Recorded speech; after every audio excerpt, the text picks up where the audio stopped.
Boa tarde. De fato, nós acabamos de concluir a nossa última reunião ministerial, antes da cúpula da OTAN em Haia. Concordamos com um novo e ambicioso conjunto de metas de capacidades, e isso é muito importante. Essas metas descrevem exatamente em quais capacidades os aliados precisam investir nos próximos anos. Defesa aérea, caças, tanques, drones, pessoal, logística e muito mais. Tudo isso é necessário para manter nossa dissuasão e defesa fortes e nossos 1 bilhão de cidadãos seguros. Concordar sobre o que precisamos foi um primeiro passo fundamental. Para atender a essas necessidades, os aliados precisarão investir muito mais em defesa. E esse é agora o trabalho que temos pela frente em Haia. Concordar com um novo plano de investimento em defesa que garantirá que tenhamos recursos suficientes para poder dissuadir e defender neste mundo mais perigoso. Vou propor um plano geral de investimento que totalizará 5% do PIB em investimentos em defesa. 3,5% do PIB para gastos centrais de defesa, com base no que será necessário para cumprir as novas metas de capacidade que os ministros acabaram de aprovar, e 1,5% do PIB por ano em investimentos relacionados à defesa e segurança, como infraestrutura e indústria. Os ministros também discutiram nosso apoio contínuo à Ucrânia. Somente este ano, os aliados já prometeram mais de 20 bilhões de euros em assistência adicional de segurança para a Ucrânia. Também saúdo os esforços adicionais de apoio que os aliados prometeram na reunião do Grupo de Contato de Defesa da Ucrânia ontem. Hoje nos reunimos com o ministro Umarov no Conselho OTAN-Ucrânia, juntamente com o alto representante da UE, Kulesh. O ministro Umarov destacou os desafios no campo de batalha, os ataques contínuos da Rússia a alvos civis e a busca constante da Ucrânia por uma paz negociada. Todos nós queremos ver esta guerra chegar ao fim com uma paz justa e duradoura, e apoiamos plenamente os esforços urgentes do presidente Trump para parar o derramamento de sangue. Por fim, realizamos uma reunião regular do Grupo de Planejamento Nuclear. A dissuasão nuclear continua sendo a pedra angular da segurança da aliança. A OTAN continuará sendo uma aliança nuclear enquanto existirem armas nucleares e garantiremos que a capacidade nuclear da OTAN permaneça credível e eficaz para preservar a paz, prevenir coerção e dissuadir agressões. A dissuasão da OTAN é forte hoje. E por meio das decisões que tomamos neste encontro ministerial, estamos garantindo que ela continue forte no futuro. Portanto, aguardo com expectativa um summit bem-sucedido em Haia, ainda este mês. E então, hoje os ministros da Defesa se despediram do general Chris Cavoli, nosso comandante supremo aliado na Europa, que fez um trabalho fantástico. Estamos felizes que ele ainda estará conosco pelas próximas semanas. E também estou feliz em anunciar que ontem o Conselho do Atlântico Norte aprovou a nomeação do general Grinkiewicz, da Força Aérea dos Estados Unidos, para o cargo de comandante supremo aliado na Europa. E com isso, estou pronto para responder às suas perguntas. Ok. Vamos começar. BBC, terceira fileira, jaqueta azul. Obrigado. Boa tarde, senhor. Boa tarde. Poderia nos dizer, secretário-geral, se essa nova meta de 5% também se aplica aos Zemkano e EUA, que tem cobrado dos aliados um aumento dos gastos para 5%? Eles gastam apenas 3,4% atualmente. Então, eles vão se comprometer com essa nova meta de 5%? Isso é... E também existe o risco de que isso seja apenas política de gestos, porque todos os líderes que vão concordar com isso provavelmente não estarão mais no cargo quando tiverem que cumprir, o que eu presumo ser um programa de cerca de 10 anos. Certo. Se puder esclarecer, eu agradeceria. Mas eu tenho um plano astuto para isso. E o plano astuto é que, e isso é diferente do que fizemos com o compromisso galês, as nações vão se comprometer com planos anuais, mostrando o aumento a cada ano para garantir que, ao final, se atinja a nova meta de 5%, sendo 3,5% e 1,5%. Então, para dizer aos canadenses e aos holandeses aqui, hóquei no gelo e hóquei em campo, para evitar um hockey stick no final do período em que você precisa atingir a meta. Desculpe, você não respondeu a minha pergunta sobre Sim, claro, para toda a aliança, incluindo o ZEO. aumentar gastos de defesa até 5%? Sim. 3,5% em gastos centrais de defesa, 1,5% em gastos relacionados à segurança e defesa. Ok. Terry, logo ao lado dele.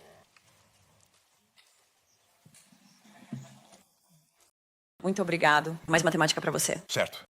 Especialmente sobre a divisão de quem gasta o que e onde. Por exemplo, até agora, os países puderam decidir por si mesmos o que entra nos seus gastos centrais de defesa, seus 2%, por exemplo. Então, se os países já estão contabilizando, por exemplo, a assistência militar à Ucrânia nos 3,5%, obviamente eles não poderão contabilizá-la nos 1,5%.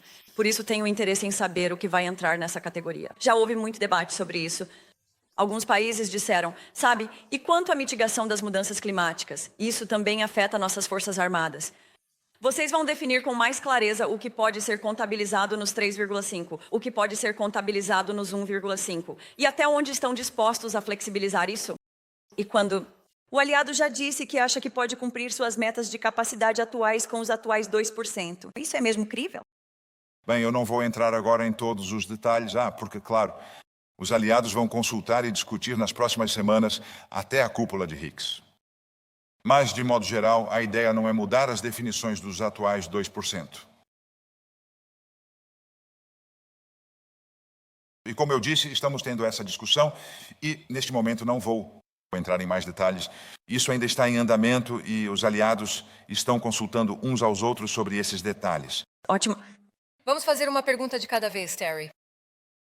Mas, novamente, o que anunciei hoje, e sou muito preciso quanto a isso, é que vou propor aos aliados uma meta de gasto em defesa de 5%, composta por 3,5% de defesa essencial.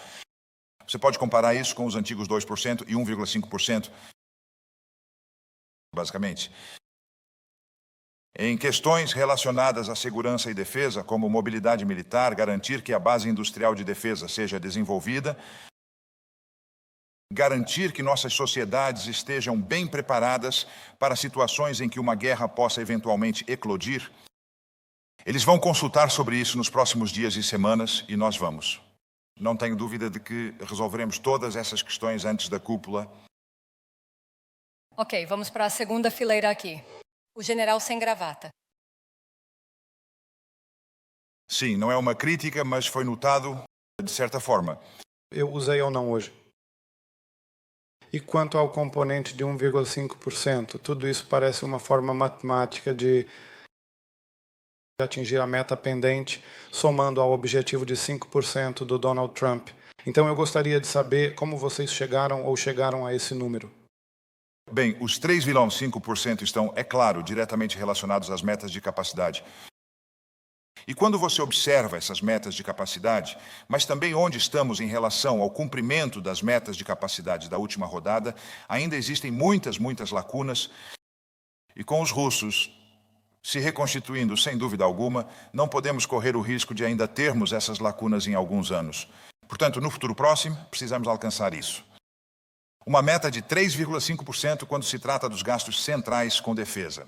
Mas então, e isso também foi algo que Chris Cavoli explicou muito bem hoje aos ministros da Defesa, nosso comandante supremo aliado, General Cavoli, ele disse: é claro que você precisa dos gastos centrais com defesa, mas sejamos honestos uns com os outros. Se um tanque não consegue atravessar uma ponte, se as nossas sociedades não estiverem preparadas, caso uma guerra estoure para uma abordagem de toda a sociedade, você não pode apontar com precisão para... Os 3,5% estão realmente enraizados nas metas de capacidade.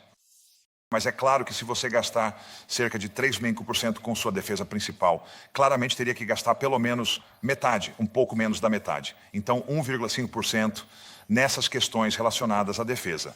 Mas 3,5%, exatamente o que Donald Trump exigiu.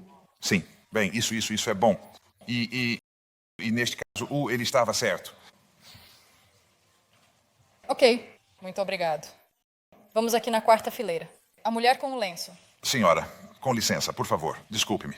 Sim, Maria Vasliou, a do jornal grego Tanir. Gostaria de perguntar sobre o prazo porque entendemos que sua proposta é até 2032, mas ouvimos ministros dizendo hoje que deveria ir até 2035. Então, qual é a sua posição sobre isso? E também as metas fixas que você sugeriu sobre os aumentos anuais fixos nos gastos que você gostaria de ver, você vai propô-las, elas serão propostas coletivamente pela OTAN, e elas serão as mesmas para cada país, ou cada país definirá quanto vai aumentar seus gastos a cada ano? Obrigado. Sim. Bem, é isso que vou anunciar hoje, o que acabei de anunciar há pouco nesta coletiva de imprensa.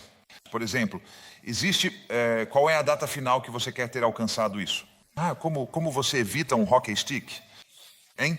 Então, todas essas questões, claro, precisamos discutir. Houve um apoio tão amplo hoje na reunião, porque os aliados entendem, isso é necessário.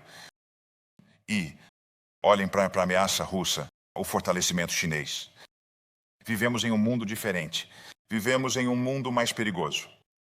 Foi o chefe de defesa alemão que disse, alguns dias atrás, que até 2029, os russos poderiam ser capazes de lançar um ataque bem-sucedido à OTAN.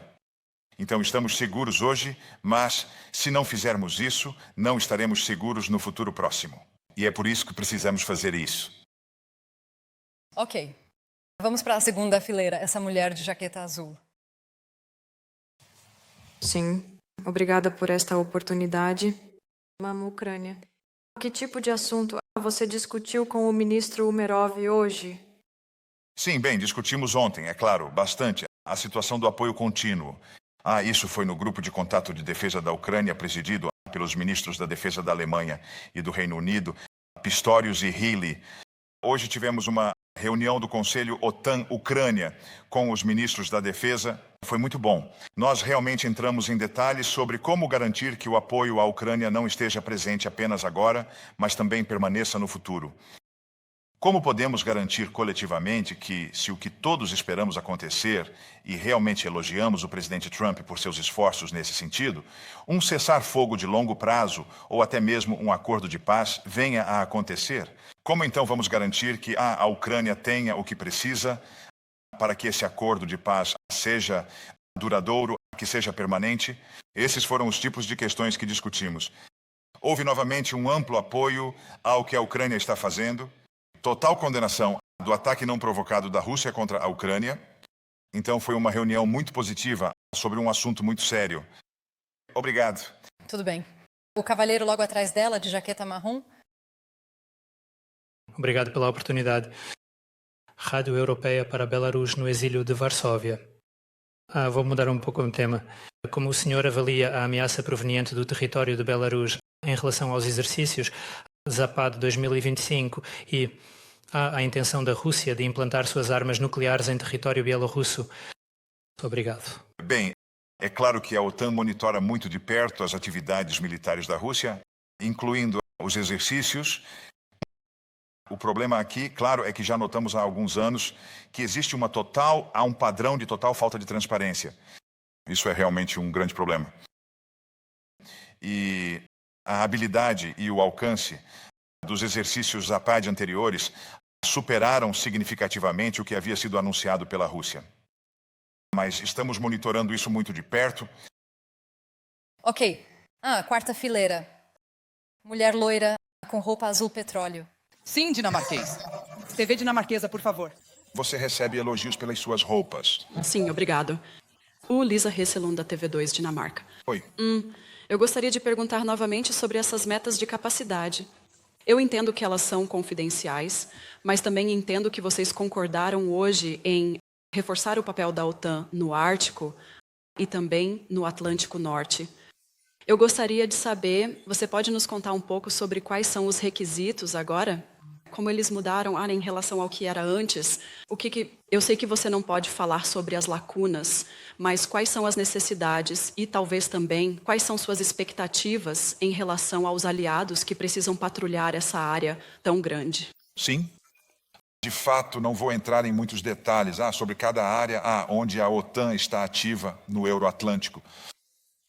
Mas falando de forma mais geral, e isso é um pouco repetitivo, eu disse isso também ontem, mas mas acho importante ressaltar que há conteúdo por trás disso. Então, os 2% em 2014 surgiram um pouco do nada, tirados do ar. E esse gasto central de defesa de 3,5% está realmente profundamente enraizado em um processo que levou 4 anos para ser concluído, o processo de planejamento de defesa da OTAN, que agora levou à concordância unânime de todos os ministros da defesa sobre as metas de capacidade que precisamos alcançar, a partir das quais podemos avaliar onde estão as lacunas. Sabemos que temos, é claro, questões em todo o mundo, mas também no território da OTAN quando se trata de defesa aérea e antimísseis. Naturalmente, sabemos que em um cenário de guerra cada vez mais complexo, os sistemas de comando e controle não são apenas caros. Você precisa constantemente redesenhá-los. É preciso garantir que se utilize as tecnologias mais recentes. Portanto, esses são investimentos enormes. E então, especialmente quando se trata da parte europeia da OTAN, há a questão das formações terrestres manobráveis. Então, em todas essas áreas, precisamos de investimentos consideráveis. Isso vale para todos os aliados, desde a Grécia, Portugal e Espanha até, e incluindo os países bálticos, Finlândia, etc. E, claro, Canadá e os Estados Unidos. E isso significa que, para preencher essa lacuna entre onde estamos agora e onde precisamos chegar, é evidente que é necessário um investimento consistente, que precisamos construir ao longo de vários anos, porque temos uma questão de absorção. Não se pode dizer, se você está em 2% agora, pegue meu próprio país, a Holanda, que agora está acima de 2%, que não é possível em um ano gastar 3,5%. Mas você também quer que a Holanda e outros países deem passos significativos a cada ano para chegar lá. E isso é necessário, porque caso contrário, é como com o compromisso de Gales, em que no início nada aconteceu e então... Mas esses são realmente investimentos enormes quando você olha para o preço e depois para a manutenção. E claro, para os milhares e milhares, as dezenas de milhares, as centenas de milhares de novos militares que você precisa incorporar às suas forças armadas. Você tem acompanhado algumas das discussões na Alemanha neste momento? Eles estão falando sobre potencialmente, e eu só estou citando eles, então não estou dizendo que esse é exatamente o número certo, mas você pode ver isso na imprensa. Eles estão falando sobre um aumento de algumas centenas de milhares no efetivo militar deles, em termos de homens e mulheres de uniforme, fazendo parte das forças armadas alemãs. E isso não sai de graça. Ok, terceira fileira no corredor. Dan. Michaels, Jornal de Wall Street. Oi. Olá. Guten Tag. Guten Tag. Olhando para a cúpula, você já tem um acordo de consenso sobre a meta de 5% ou espera que isso seja um ponto de discórdia até lá? E em relação à declaração da cúpula, você espera referências à Ucrânia nela e à Rússia sendo uma ameaça à OTAN, como as declarações anteriores das cúpulas da OTAN afirmaram? Obrigado. Há um amplo apoio. Acho que Pete Heck disse, quando saiu do prédio hoje, ele disse, quase consenso. Então estamos realmente próximos. Então não, eu realmente estou confiante. E temos que fazer isso porque, caso contrário, todos sabemos, vamos estar seguros pelos próximos anos, mas depois vamos precisar aprender russo se não fizermos isso. E a declaração da cúpula, por favor? Sim, sobre a declaração da cúpula, quero dizer, isso ainda está em estágio inicial, mas o que eu quero dessa cúpula é realmente causar impacto. Então, esse aumento incrível nos gastos com defesa até esses 5%. Mas também quando se trata da produção industrial de defesa, porque essa é outra grande preocupação que eu tenho, de que simplesmente não estamos produzindo o suficiente. Não sozinho, por conta própria, mas pelo menos sendo alguém dentro da OTAN e incentivando nossos aliados a realmente fazer isso acontecer e garantir que construamos essas alianças transatlânticas. Já temos muitas, mas elas simplesmente não estão produzindo o suficiente. E, em terceiro lugar, a Ucrânia. Portanto, vamos realmente concentrar nesses 3 temas. Então, este será um encontro muito focado e novamente, usando essa palavra, acho que posso dizer, hoje foi histórico e a cúpula também será histórica. Certo, vamos para o centro. Primeiro, o cavaleiro de azul aqui na segunda fileira. Também está sem tempo. Olá, Adam Parsons, da Sky News. Secretário-Geral, o senhor está em um prédio cheio de pessoas que querem gastar mais com defesa, mas no fundo, o senhor é um político nato. Então, o que o senhor diria para todas as pessoas ao redor do mundo que estão assistindo isso e que prefeririam muito mais que centenas de bilhões de libras fossem investidas em escolas, hospitais e estradas em vez de armas? Eu diria o seguinte: vivemos em um mundo diferente. Nos últimos anos, a mudança foi impressionante. A ameaça da Rússia, o fato de que eles estavam dispostos a dar o próximo passo depois de todas as ameaças que começaram em 2019, 2020 e 2021, mas em fevereiro de 2022, eles lançaram esse ataque em grande escala, não provocado, contra a Ucrânia. Claro, tudo começou em 2014, mas o ataque total à Ucrânia começou de fato a partir de fevereiro de 2022. Esse país, a Rússia, neste momento, ele só, e eu já disse isso tantas vezes, mas apenas imagine a quantidade que eles estão produzindo de munição básica, que é a base de toda a guerra. Eles estão produzindo em 3 meses o que toda a OTAN, que tem uma economia 25 vezes maior que a da Rússia, o que toda a OTAN produz em 1 ano. E claro, conversei com muitos líderes nos últimos 3, 4 meses. Esses líderes, esses ministros da defesa, esses ministros das relações exteriores, eles percebem que precisam ir até as populações. E é isso que os líderes fazem. É para isso que existem políticos, para apresentar os fatos ao seu povo e dizer, olha, temos sociedades ricas, podemos fazer isso. Mas se não agirmos agora, nos próximos 3 anos estaremos bem. Mas temos que começar agora, porque, caso contrário, daqui a 3, 4 ou 5 anos, estaremos realmente sob ameaça. E então, talvez isso seja um pouco... Talvez eu esteja usando um pouco de retórica aqui, mas eu realmente quero dizer isso. Aí você vai ter que fazer cursos adicionais de idiomas ou ir para a Nova Zelândia. E as pessoas percebem, no meu país, a Holanda, as pessoas sentem isso aqui.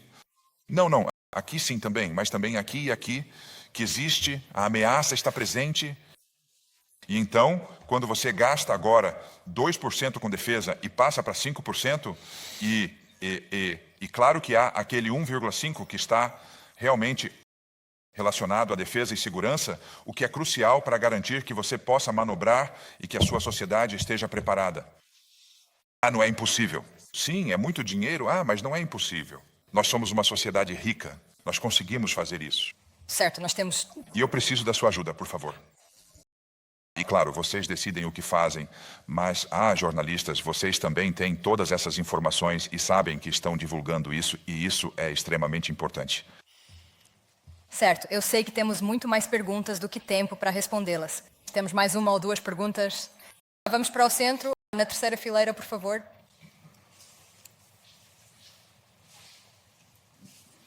Sachiko, da NHK, a emissora de TV japonesa. Obrigada. Sim, obrigado. Obrigada.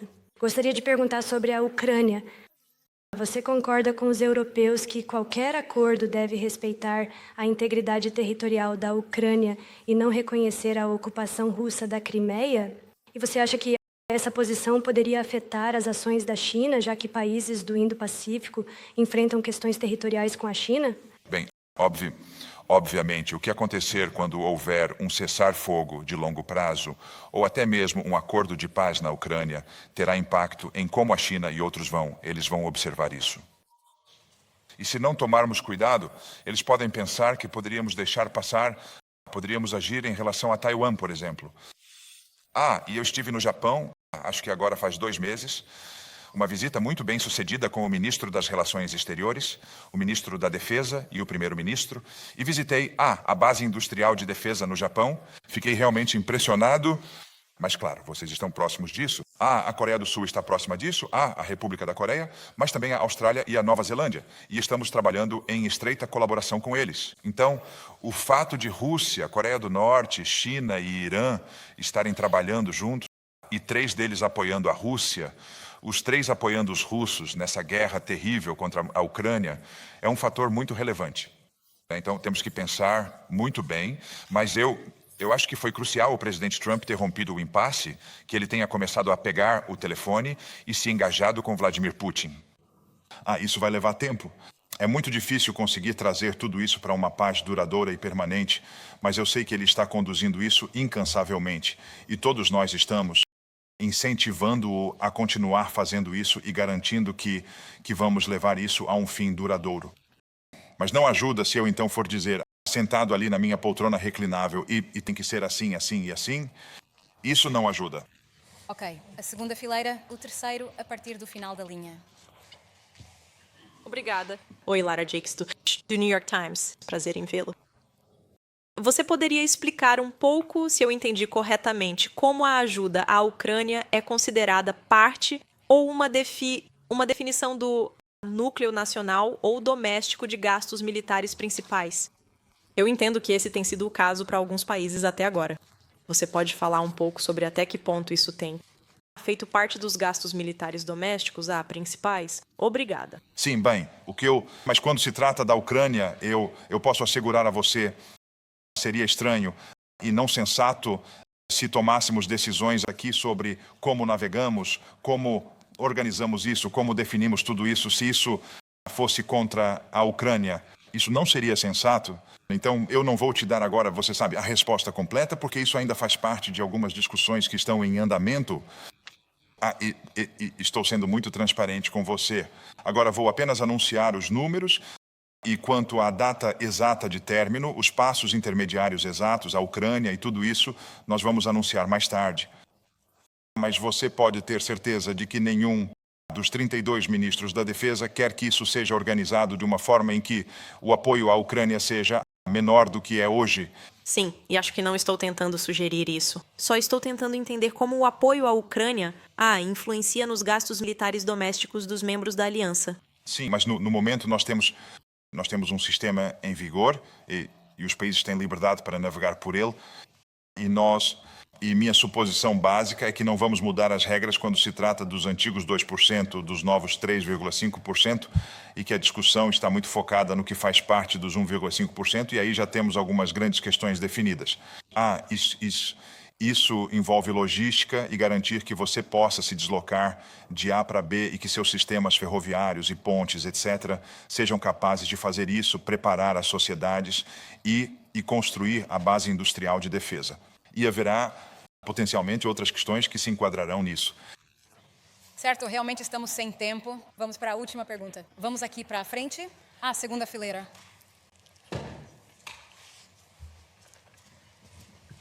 Muito obrigado, Elise da Reuters.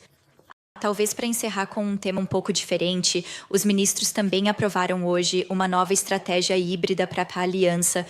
Você poderia compartilhar talvez alguns detalhes sobre o que há de novo nessa estratégia? E antes de encerrarmos, gostaria de retomar a pergunta do meu colega e perguntar se você espera que o apoio à Ucrânia seja explicitamente incluído na declaração da cúpula. Muito obrigada. A declaração da cúpula vai se concentrar principalmente em 3 grandes questões: gastos, defesa e distribuição. Dedução, obviamente, garantindo que a Ucrânia tenha o que precisa para continuar lutando, para levar o conflito, essa terrível guerra de agressão dos russos, a uma paz duradoura e sustentável. Sim, claro, essas são questões que os aliados ainda estão discutindo e consultando sobre. Então, não há uma versão final de uma declaração. Isso não é um problema, porque a cúpula é daqui a 3 semanas. Quando se trata de ameaças híbridas, o que eu acho extremamente importante é que 2 coisas. Primeiro, quando discutimos ameaças híbridas, precisamos perceber que isso é basicamente um termo guarda-chuva que pode significar, às vezes, uma tentativa de assassinato do CEO de uma grande empresa, às vezes, o bloqueio de sinais de aviões comerciais em partes do espaço aéreo da OTAN, ou até mesmo ataques cibernéticos. Por exemplo, e eu já mencionei isso antes, o exemplo, você sabe, do Serviço Nacional de Saúde no Reino Unido. Então, nós já vimos isso. Vimos o caso Skripal em 2018, março de 2018, no Reino Unido, que foi, claro, também uma tentativa de assassinato. Então, essas questões, realmente precisamos considerar que isso, além da guerra tradicional, está aumentando, que precisamos saber o que está acontecendo, que precisamos saber como garantir que aqueles que estão fazendo isso, sejam os russos ou quem quer que esteja por trás disso, que não apenas percebamos, mas que não aceitemos e que encontraremos maneiras de garantir que isso pare. E é disso que se trata a estratégia híbrida. Certo. Muito obrigado. Tenha um ótimo... muito bom te ver novamente. Obrigado.